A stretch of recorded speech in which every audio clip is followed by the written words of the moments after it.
Alors, bonjour à toutes et à tous, c'est Zetrax. Aujourd'hui, nouveau tutoriel sur Microsoft Word.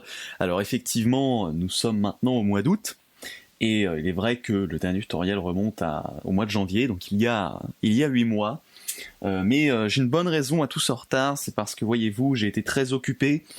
Là, cette année, il y a eu beaucoup de choses, il y a eu beaucoup de problèmes, il y a eu les élections présidentielles, voyez-vous, et moi, vous voyez, à mon université Paris 24, les élèves n'étaient pas contents, du coup, ils ont fait grève et ils ont cassé tout l'établissement, donc voilà, c'était très très compliqué, je me suis battu avec plusieurs élèves, c'était très très dur, mais j'ai éventuellement survécu, et je leur ai donné 20 au bac pour éviter d'avoir d'autres problèmes derrière.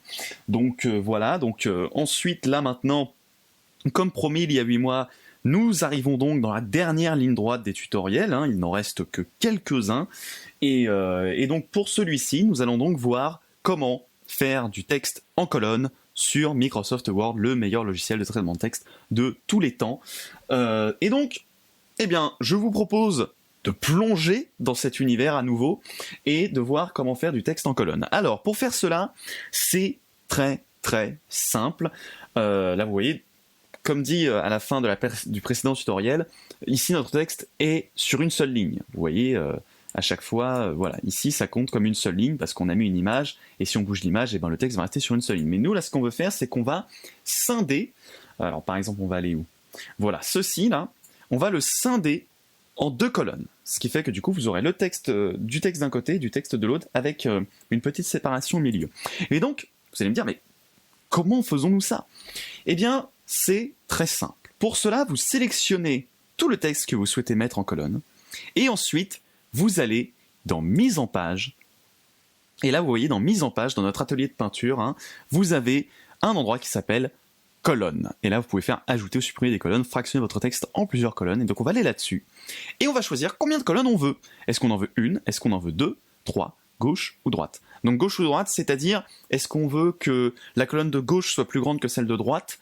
Non, la colonne de gauche soit plus petite que celle de droite, ou est-ce que la colonne de droite soit plus petite que celle de gauche? Voilà.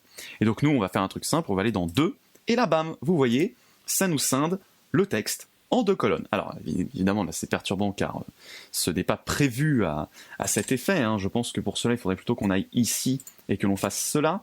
Voilà, là ça rend mieux. Et donc là voilà, on a notre texte en colonne, tout simplement. Et donc ensuite évidemment on peut voir les autres effets, si on en mettait 3, si on mettait effectivement voilà gauche, qui peut être pas mal en vrai, je pense qu'il y a moyen de faire quelque chose assez artistique, mais là notre texte n'est évidemment pas très bien adapté au texte colonne, hein. Il faudrait évidemment qu'on revoie notre mise en page pour cela et qu'on adapte nos paragraphes, mais voilà, c'est comme cela que l'on fait du texte en colonne. Car je sais que beaucoup d'entre vous se posent généralement la question, mais pourquoi dans mes livres j'ai plusieurs colonnes? Comment font ces magiciens, ces sorciers du traitement de texte? Eh bien voilà, c'est tout simplement comme cela que l'on fait. Alors après, évidemment, on peut faire des colonnes personnalisées en allant dans Autre colonne, et là vous voyez, on peut modifier la manière dont ont lieu les colonnes. Donc vous voyez ici, colonne numéro 1, largeur 7,38 cm, espacement 1,25, et donc là vous voyez, on peut faire ceci, et là on peut modifier cela, vous voyez, on peut baisser les valeurs.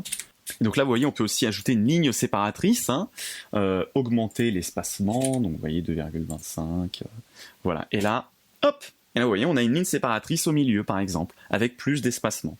Voilà, ce sont les petites options supplémentaires que l'on peut avoir dans Autre colonne.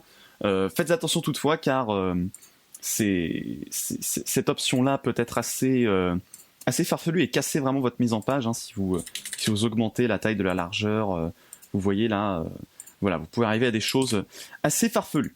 Voilà, mais on va laisser comme ceci, car c'est la mise en page qui rend le moins mauvais, disons.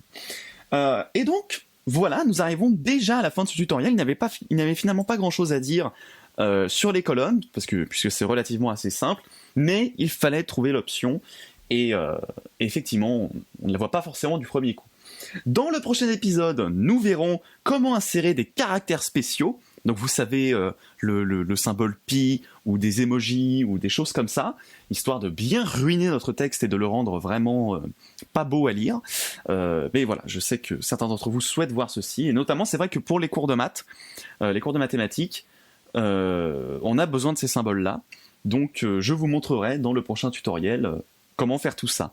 Voilà, j'espère qu'en tout cas celui-ci vous aura plu, et je vous donne rendez-vous donc pour le prochain épisode. N'hésitez pas à vous abonner, à mettre la clochette, la fée clochette, et puis voilà, et d'ici bien portez-vous bien, et buvez régulièrement de l'eau, car il fait en ce moment 36 degrés par jour, donc c'est, voilà, nous sommes perdus, ce monde est fini, allez, hein, on va partir, à bientôt.